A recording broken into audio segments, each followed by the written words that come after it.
Welcome back to the Bitcoin Layer. I'm Nick Bhatia, and today we have Mags Gronowska. Mags, thank you so much for joining us. We really appreciate your time. We want to hear all that you have to share about mining and the rest of Bitcoin. Mags is an advisor at Prti. So, Mags, why don't you start by telling us what is Prti and how did you get there? Sure. They're a pretty awesome company. I know everybody tends to focus on Bitcoin and energy use and carbon, and that's the sexy thing. But what they do is actually landfill diversion. So, looking at, for example, the US, there's a tire thrown out for every person every year, not to mention all the tires that are in landfills that are just accumulating. And we used to use them for like soccer fields and playgrounds, but they actually give off noxious compounds. So, we've stopped using that. So, there really is no solution for tires. What PRTI does is they've figured out, and they've been working on a site since 2016, and they take the waste tires, put them in vertical reactors, heat them up until they thermally decompose into an oil that can be put in a diesel generator, into a synthetic gas that can be burned like methane. Steel, 25% of the tire is steel, so it can be recycled and sold for scrap. And then there's a black carbon that can be used like coal for BTU value. So it's kind of like an energy company, but all those energy components can be used to mine Bitcoin, which they do. And I think it's a pretty exciting company because it's a different kind of environmental problem that we found a solution for. And we can help support building this infrastructure, this waste management infrastructure through Bitcoin mining, because we both get paid to take in waste tires because there's something called a tipping fee when you throw out landfill waste. And we get paid either for the energy projects, so during a bear market, if it makes more sense to sell the energy, we would do that, but also we mine Bitcoin. So I think it's a pretty awesome story. And I actually worked in public policy for a decade, mostly low carbon economic transition, and I worked with heavy industry stakeholders like steel and cement, that they would take wastes in versus using coal or coke, and it would actually reduce their GHG emissions.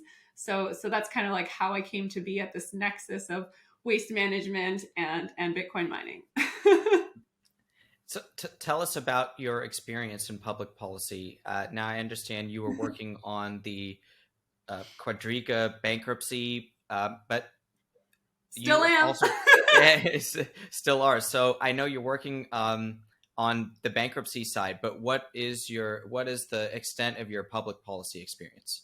Yeah, so I worked a decade in government in Canada, largely spanning low carbon economic transition. So that really was, helping support cap and trade, which is kind of like the stick, the negative externality. And I tended to work more on the carrot, which is the enabling policy. So if we have a bunch of funds coming in from cap and trade, how can we reinvest it into the economy, into our small businesses, into heavy industry, into technologies like energy efficiency or fuel switching to reduce the footprint of heavy industry. So a lot of that was around, economic development and innovation, the whole like job creation, which is kind of what we're doing, in the Bitcoin mining space. But really understanding kind of like the pushes and pulls of a company that's a multinational that lives in Canada, but would very easily just exit and go perhaps into Brazil, and or instead of expanding in Ontario, expand in a sister plant in Brazil because it makes much more economic sense. Now, heavy industry is a little bit more stuck in that they can't move a cement plant or a steel plant because they have very expensive pieces of infrastructure that cost tens of millions of dollars, but maybe they just don't decide to upgrade it because the economic situation is not as good. Miners are like a whole beast on their own because you can just pick up, the miners units like behind me, they're pretty mobile, and that's the most expensive piece of infrastructure. So you can set up a whole new facility, halfway around the world, if a country makes it that it's just not economic to continue to operate. So let's just get right into Bitcoin mining and this energy arbitrage phenomenon that you're a part of. So, we just had a couple guests on to talk about the mining project in Virunga National Park. It's very exciting. I see that you've covered it as well. We want to know your thoughts on that project in particular, but then take that to the next level and on the global scale, where do you see Bitcoin coming in, let's just say, a more passive hydroelectric way or geothermal? These ways that are low impact and can bring promise to areas that didn't previously have it. I'm obsessed with Virunga because it is such a good news story. And a lot of us have been kind of focusing on what's happening in Texas, right? So we're co-locating with renewables, supporting renewables, but like Virunga is exactly the kind of good news story that we really want to see, because it's, the developed world where people don't even have energy infrastructure to turn on lights in their homes. And Bitcoin mining is not just, in Texas helping support renewables. It's helping support renewables in places that don't even have any access to generation. And it's not just Virunga in the Congo, but other parts of Africa where, for example, gridless compute is doing the same thing, which is to locate, create a predictable revenue stream for that renewable generation. I mean, it's happening in Texas as well for nuclear or renewables, but what it is that predictable revenue stream that more investment can come in because it's an anchored tenant. And now Bitcoin mining is pretty cool because it's not just, it's a customer of first resort. Like they always want to be using power, but it's a customer of last resort where like nobody is around. They will take that power. And so it can be there as either kind of like the first primary species to populate and set up the needed infrastructure, or just, but at the same time, it can help create, optimize grid resources through flexible demand response. If there's just too much power drain, there's a load balancing kind of aspect that it can do. So it just plays such an important role. And I think increasingly, governments are starting to understand that in the US, but I think it's something special when we're seeing it actually subsidize that very needed infrastructure in places like Africa.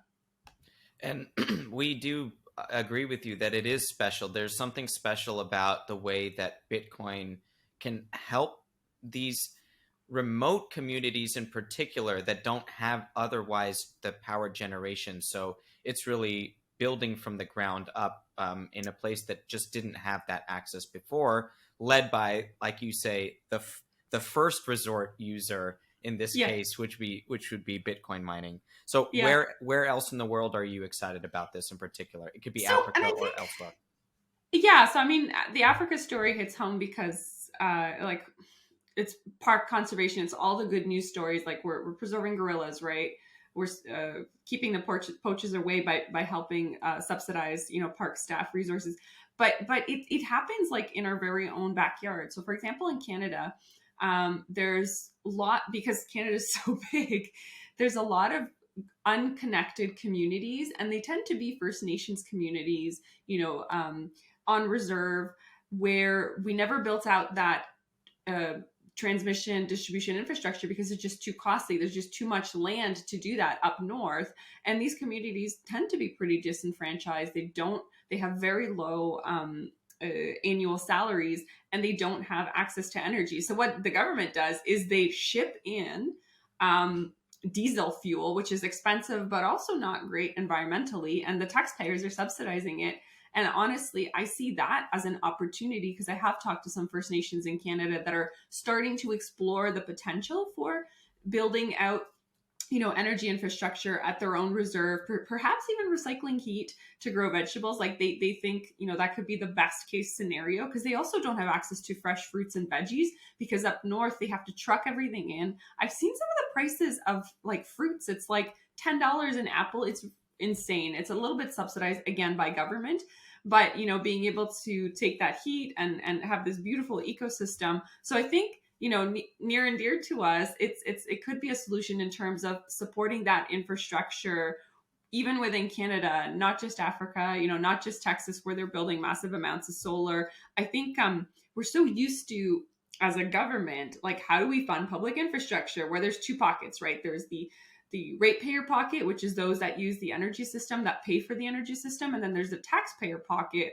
which is all the taxes come in and help build out the infrastructure, whether that is food infrastructure, that's not public, private, whether that's energy infrastructure, water, whatever. It's always been kind of the taxpayers, waste management. So now there is this third pocket that's based on this elegant system of economics that is actually supporting it, not just out of the goodness of the heart because it makes economic sense. I think that's what's kind of magical about Bitcoin mining.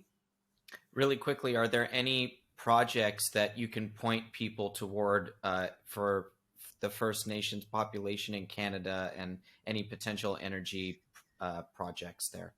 There's nothing that I'm aware that is quite significantly. I know there's a gentleman, Stillwater, I think BTC, that is of Métis descent, that's been looking at it within his First Nations community, or maybe potentially even using landfill gas. It's something, especially with the First Nations, it does take a little bit extra time to kind of. They have their own kind of governance system.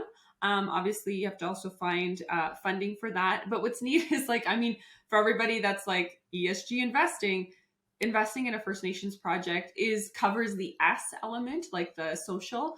It's just something that will take a little bit more time, but it is happening in the US, where there was a project Compass, I think, was involved with.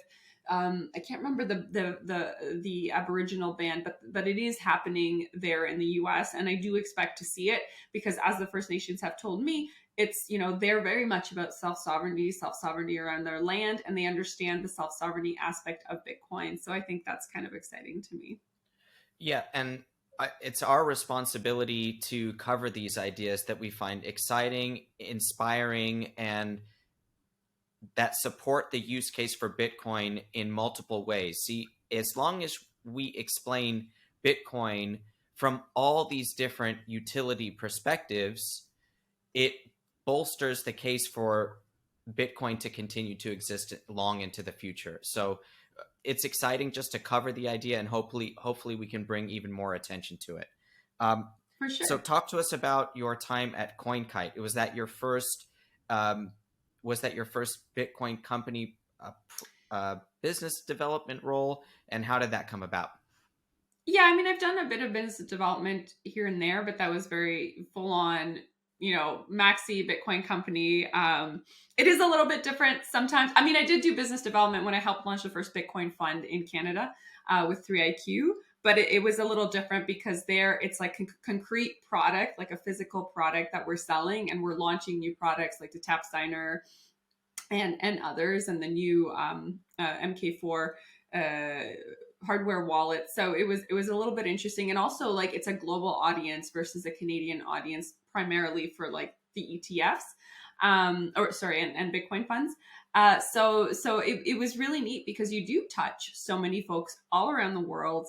And you're in a place where you can kind of help educate too. So I reached out to a lot of, for example, foreign language YouTubers or content creators, whether that was in Africa, whether that was in Asian countries, Spanish countries, noticing that there was a gap, you know, in the language, because most of the content tends to be in English. You know, like Ben BTC Sessions tends to do a fantastic job on tutorials, but it's really lacking in other languages, and just something as simple as sending, you know, products there and working with folks to develop materials in other languages can do quite a bit for Bitcoin in terms of, you know, it's not just selling your product, but just like the ideas of self-custody and creating more possibilities for folks to learn and then implement it on their own, which I think was a really cool role from that perspective.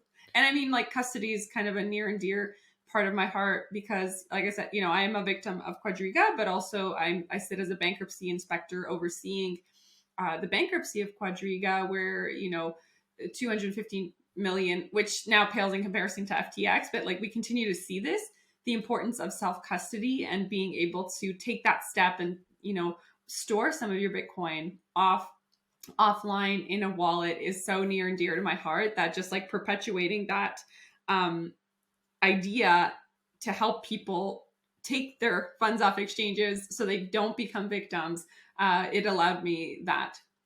And you can talk about Quadriga as the main driver of that, or is there anything else that really drives this passion, which I hear from your voice, to educate people about self-custody, which is, you know, a very important message and one that we also put forth? It is, and I think too, it's like in that role, I got to see a lot of stories, really sad stories, whether it was businesses that ran out of runway because they lost funds on Quadriga, or folks that, you know, were expecting to use this for school or for to support family, or they had really, like we always say, don't invest more than you're willing to lose, but people ultimately do invest too much and then they lose it. And there's a lot of sad stories. So it's about trying to not get to that point and trying to make sure that they don't lose everything that they couldn't lose. So that's why it was important to me. But at the same time, I kind of I really did miss mining. Mining kind of is kind of closer to my heart, if you would say, because I did spend this decade on public policy trying to transition to a low carbon economy, seeing the frustration of governments not, like shifting the goalposts and not doing anything because they're too afraid to spend money that's needed because they want to get reelected. So that's why I think Bitcoin mining is like, it's a little cooler to me because it's actually doing everything that I wanted to do through policy, but it's doing it on a markets-based perspective. So, I mean, they're both interesting, but I think like mining is a little more interesting to me. So tell us, what are the projects that you're working on right now? What are you specifically focused on with regards to Bitcoin mining? Yeah, so a little bit of consulting, but honestly, I've been really helping Prti. They've been fundraising for the next round to build up another site, trying to, working with them to acquire miners, typical type of, setting up a mine, helping figure it out, maintaining an eye on what's happening in the mining space, because it has changed so much from a year ago, right? Between oh geez, I mean, the amount of money that miners were making then versus now, they're just kind of struggling, and bankruptcies left, right, and center. And so I think it's important to have someone, that keeps an eye on that. But also I've been doing a little bit of advocacy too, right? I'm involved. Canada has their own mining coalition, and I don't know if you've been following, but Canada's turned very hostile against miners. About 5 different provinces now have either moratoriums or kind of like bans, or have they've reduced allocations. They're saying no, you can't get connected for the next 2 years, and that's just within the last, I don't know, 6 months. Kind of that stance has taken in. Most of them happened kind of November, December, and then also on the federal level, there's they're doing some very unfavorable tax changes that could increase costs significantly based on how miners are treated. They can't expense something that they used to be able to. And so, yeah, it's not a good place. And we're seeing hash rate leave Canada, or at least hash rate grow in other parts, because Canadian companies are either thinking, we're not going to expand here like we thought we could, or we're just going to go elsewhere. So it's kind of a sad to see, because we had $2 billion worth of investment in Canada so far, and another $2 billion was coming by 2025, and another 1,500 jobs were coming, which are, to be honest, at risk. And it's a little bit nascent here, the advocacy. So we're starting to kick that up a little bit. And I've been doing a little bit of education sessions. So that's been kind of keeping me busier recently. And that was one of the things we wanted to cover, which was that Canada has turned unfavorable. And so let's get into that a little bit more. You Sure. mentioned 5 provinces that have moratoriums or delays of some, Yes. or bans of some kind. And you see the market adjust, right? You see hash rate leave and you go to other parts of Canada, but also on the net, you see hash rate leaving Canada, right? So which provinces Sure. are the ones that are maybe the biggest battles? Which ones are the Yes. most pro? And how? Oh, and how yes, are I'll get. yes, and how are you helping that arbitrage? Yeah, so I think the one that really kills me is because I live here, British Columbia. In December, they basically said, there's a Bitcoin mining ban for any miner that wants to get connected to the grid. So if you're off the grid, then you're still okay. But if you want to connect to the grid, you have to wait 2 years. They're going to kind of reassess. And BC Hydro put out a report, which frankly was extremely frustrating, because it kind of was both like echoing Digicon's kind of, oh, Bitcoin uses so much energy as much as a single country. And it's kind of like, the wasted kind of implication, but also saying that, BC is trying to transition to an EV type of, electric vehicles and electrification of everything. And, Bitcoin mining is going to steal that energy. So they're concerned. And it also thinks it's going to raise electricity prices, which, having worked for the Ministry of Energy for 2 years, when I worked in the public sector, that's not how Canadian energy works. If you have loads that come online that can pay for the infrastructure that's been built, because we have a rate recovery system, that's how it works, is you build the infrastructure and then the costs are recovered from all the ratepayers. So it seems to be very bad policy. And not only that, like, they have concerns about BC's transition to a low carbon economy. Well, to be honest, like, our grid is 98% renewable. So it's like, this is some of the most renewable miners out there. And we also have mining companies like Mint Green that are reducing GHG emissions for the city of Vancouver because they're fuel switching to traditionally, homes and businesses are heated using fossil fuels like natural gas. Well, they're taking the waste heat from the miners, putting it into district heating. So you're fuel switching from natural gas to the grid, which is 98% renewable. So it's like, no, we're actually, as a mining industry, pretty neutral, if not helping reduce emissions. So that one hit home. Other ones that are quite negative is Quebec and Newfoundland, Labrador have put in kind of, they used to have an allocation for Bitcoin miners that they were expecting to do. And now they're saying, no, we're pulling it back. Miners cannot connect. Saskatchewan has also put in a mining ban, and Ontario was contemplating. They have a demand response program called the Industrial Conservation Program that they were specifically going to say miners are not allowed to participate, and that would increase mining, like the energy prices, quite significantly if you're not able to participate as a heavy industry. Because I actually used to work for that program. But I think they kind of pulled back after a lot of industry back and forth. But still, the point is they kind of looked at this and said, let's alienate this particular industry. And that's the part that really frustrates me, because there's no other industry that's kind of been under this energy censorship, specifically only Bitcoin mining, that you can't connect to the grid. You are banned from the grid. And that's kind of a very anti-business stance. And no other industry, like think about, like gun manufacturing, like the vice kind of industries, right? Or tobacco or drugs, like they're not banned, even though some people, have issues with these industries. And yet it's Bitcoin mining that is kind of, censored from an energy perspective, which is what I find a little crazy, actually, considering all the potential, good that it can do, whether it's greenhouse gas reductions, subsidizing infrastructure, or just like looking at what Bitcoin offers, which is, look at all of Alex Gladstein's work around human rights preservation. So it's very frustrating. So which province is the closest to understanding? Yeah. Yes. Okay. So Alberta, which is Canada's Texas, they are like, they get it. They're contemplating putting in potentially even a special economic zone, but that's something that would take a really long time for policy wise.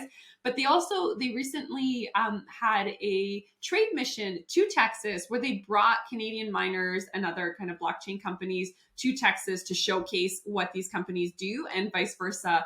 They're trying to attract Texas companies to come and set up in Alberta. We have good taxes there. Our banks aren't afraid of the Bitcoin industry, unlike in other places of Canada where they've shut them down. So Alberta tends to be this hub where, politicians are part. So I'm part of the Canadian Blockchain Consortium, which actually originated out of Alberta. It used to be the Alberta Blockchain Consortium. So it's an industry group that's becoming an industry trade association. So they even have some of the senior government officials on their boards. Like, it's quite heavily advanced. It's very similar to like how Texas is. So I see the light there. And I mean, they've got the oil and gas industry too, right? Which has been struggling, but miners are setting up and helping with flare gas, right? So there's a lot in alignment there that I'm optimistic that at least one part of Canada is very favorable. So that's very exciting. And what kind of companies are showing you leadership out of Alberta, and what can we, is the dynamic between provinces or between, let's say, Alberta and the federal government one that you take optimism from, that it can spread outwards, or is it maybe like in the United States where you view Texas as the pro-Bitcoin state, and others might lag, and the federal government won't come down hard enough to let there be some differences. Yeah, so I don't think the federal government has as much sway because the way that most of the regulations in Canada are set, like let's say energy regulations, they're at a um, state or provincial level. Same thing with, climate tends to be under that jurisdiction. Securities laws, again, it's not federal SEC. It's every province has their own securities administrators and regulators. So more so it's the taxation kind of issue which the feds have come down against, so that is a fight that we are taking on as a coalition. But I think it's unfortunate. It does appear though that there is a partisan type, and same thing in the US where the Republicans tend to be a bit more favorable towards Bitcoin and Bitcoin mining. Same thing is happening here in Canada where Trudeau, the current leader of Canada, is hitting back on his opposition, which is Pierre Poilievre, who I'm sure some of you guys have seen through his tweets talking about sound money. So he, at one point, was talking about sound money and he mentioned Bitcoin, and Trudeau has since then hit, especially, where the price is where it is, it's fallen quite significantly from last year. He's basically saying, oh, well, Pierre Poilievre wanted you to invest all your savings in Bitcoin and look at where you'd be in a bad place. He's very irresponsible, right? That's kind of his stance. It's one of his 3 talking points against his opponent for the next election. So it's unfortunate because the Liberals seem to, which most provinces, like Canada tends to be a little bit more liberal, which is kind of like Democrat. Most provinces, they do have currently liberal leaders. Like BC doesn't even have like conservatives, it's all like liberal parties. It's kind of funny how that is. Like the West Coast is the most liberal or democratic.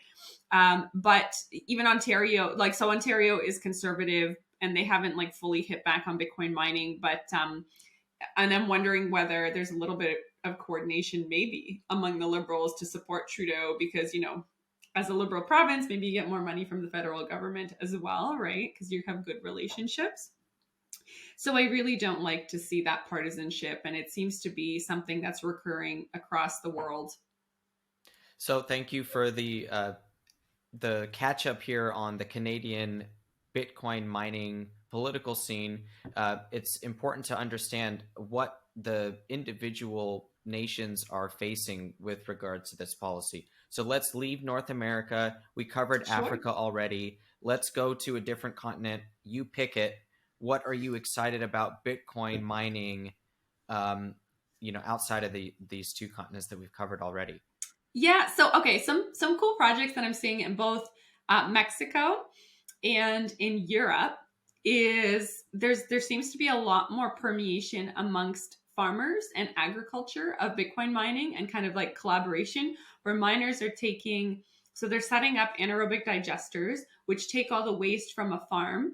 It creates methane, and that methane in an anaerobic digester is generated and captured and can be used, combusted to burn for energy to mine Bitcoin. And so a bunch of farmers, both in Mexico, which is biomining, and I know he's expanding to other parts of South America or Central America, but as well in Europe, there's farmers that are subsidizing their agricultural operations by mining Bitcoin using the bio waste from their farms. And I think this kind of integration is really important, not from just like an understanding of Bitcoin and having it permeate, throughout the economy, but also like if you look at it, every government kind of sees farmers as a pretty strong voter base, and they don't want to anger them. So the more farmers we have that suddenly start to advocate for Bitcoin and the Bitcoin mining industry, the more exciting I think it is to me.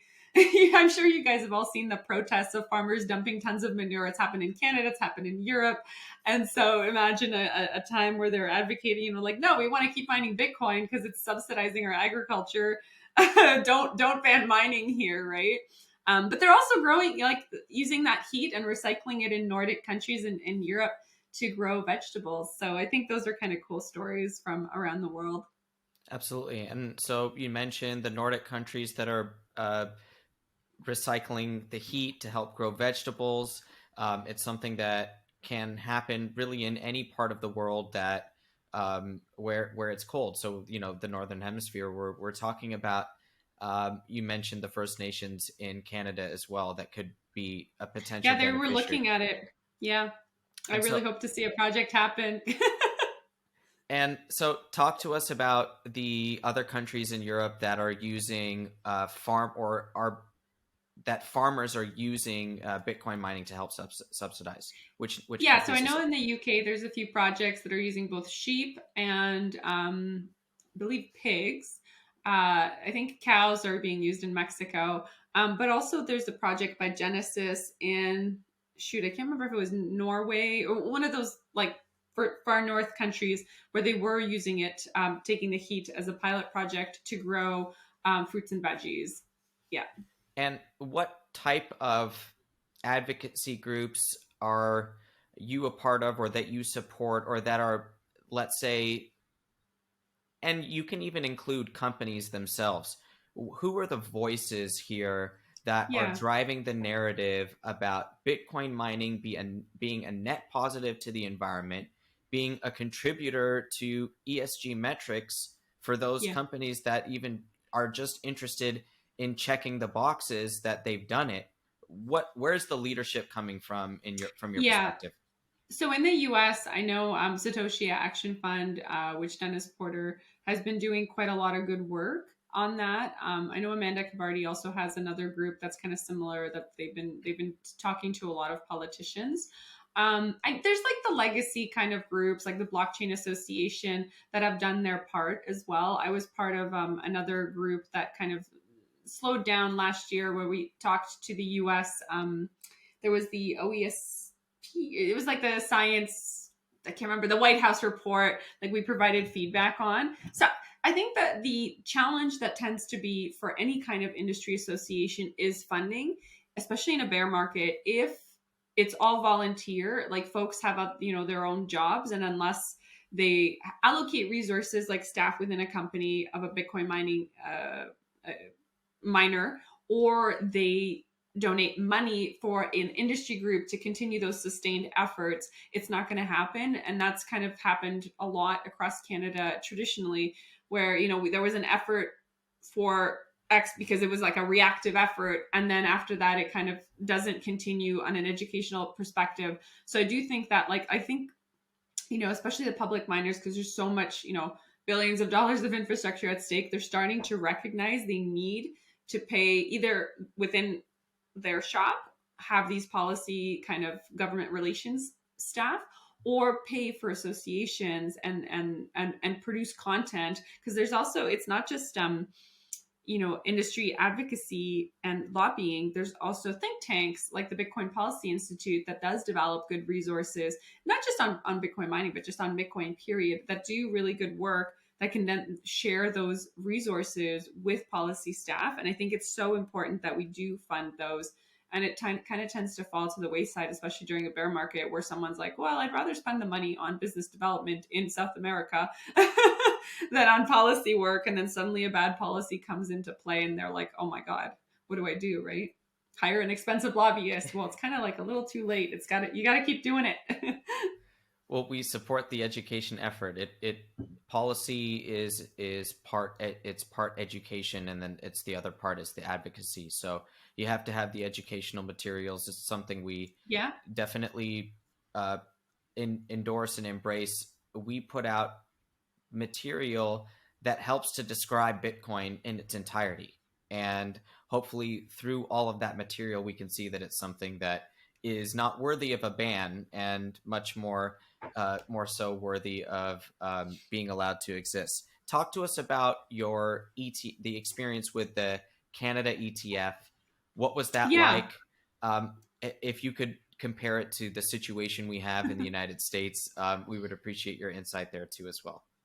So I think the situation in the United States is starting to get to the same situation as in Canada. So 3IQ wanted to launch the first Bitcoin fund, and they thought everything would be great. And then the Securities Commission basically said, no, it's not in the public interest. You can't launch this prospectus.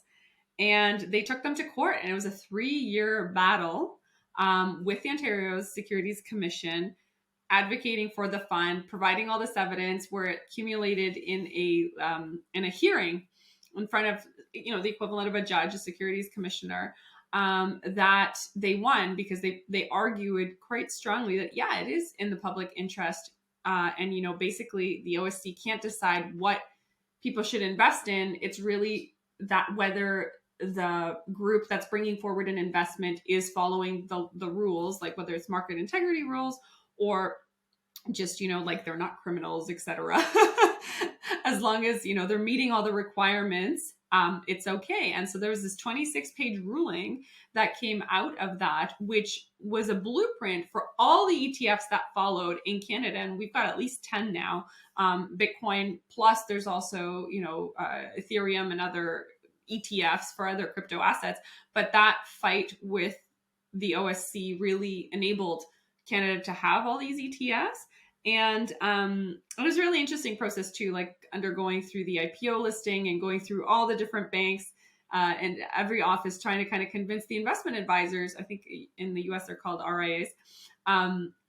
Just having those conversations. And of course you talk to the older generation and they're like, oh, this is a scam. And then you see all the young advisors and they're super interested. Some of them have it as well. So there, yeah, it was of course like things that we know that young folks invest in crypto, but you could really see it there when you're talking to the different investment advisors. So it was a great experience. And honestly, sometimes Canada fails on the policy side, like we're not leaders, but in this case we kind of are. Like we have both, the funds that are accessible for people, but also because of Quadriga, really like the pendulum swung the other way, and they created rules and guidelines for exchanges.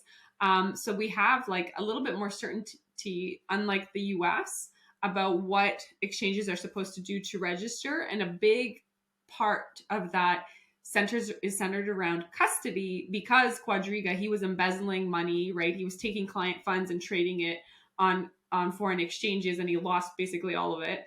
He took funds, 10 million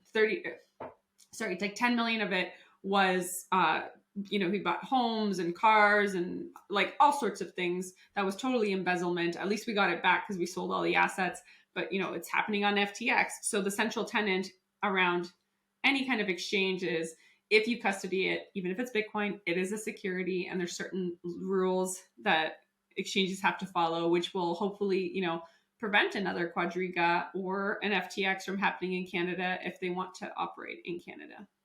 Do you have any predictions about the U.S. ETF situation? I know we have Gensler in there, and he's it continues to just get dragged out. I don't think anybody has a decent explanation other than Gensler just holding it up. What are your thoughts about it? Yeah, it is a little bit surprising, especially since you have like the futures that are fine. I think if it does go to that court battle, that could be the deciding factor. Let the courts decide.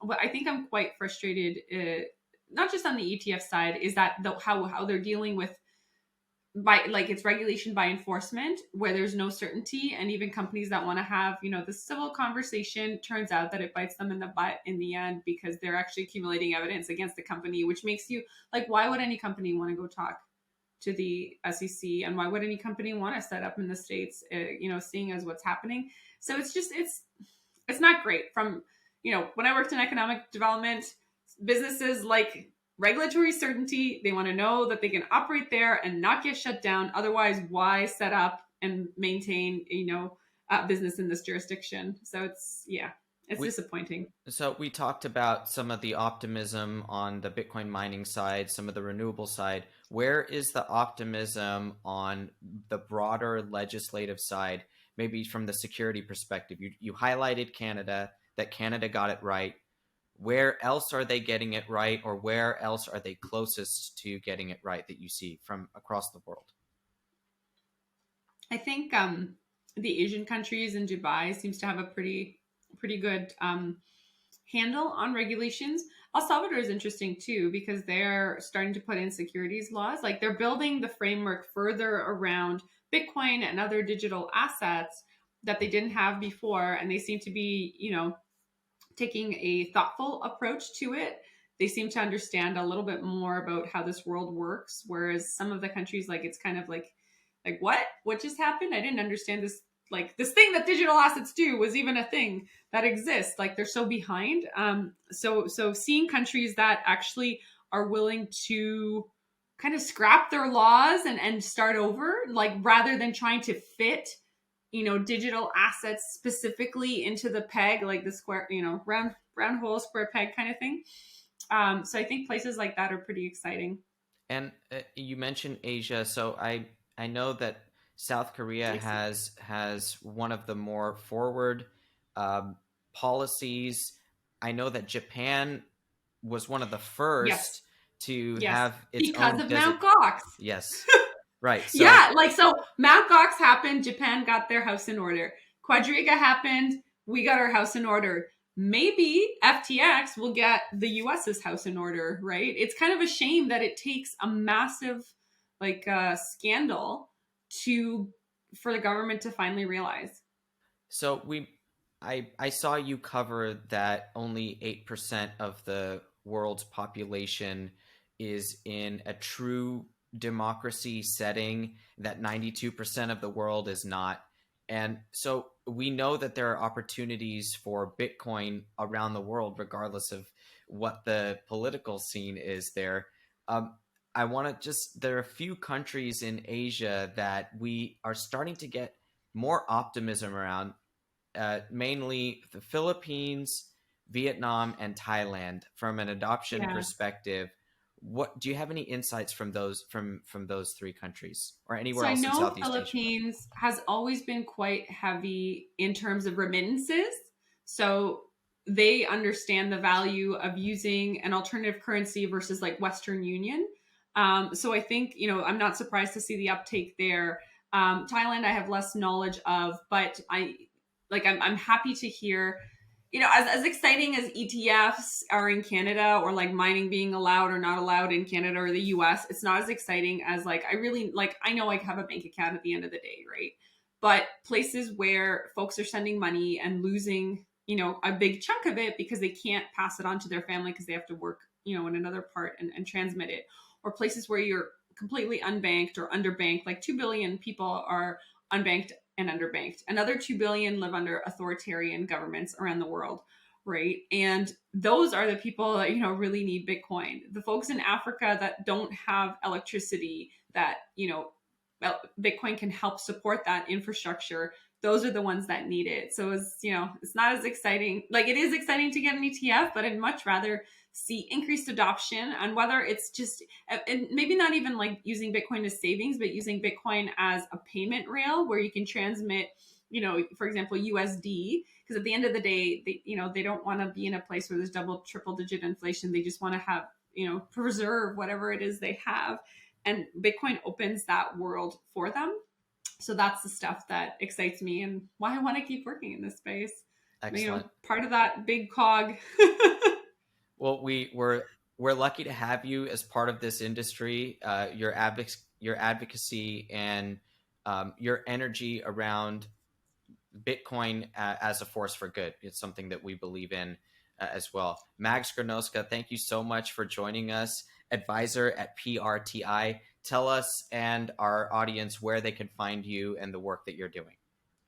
Sure. Well, most commonly I'm on Twitter, crypto_mags. I am trying Noster. It's a little different, and whatever, LinkedIn, but Magdalena Gronowska. But yeah, we're all on Twitter. Well, we appreciate your time. Thank you so much for joining us here at the Bitcoin Layer, covering Bitcoin through a global macro lens. Awesome. Thank you.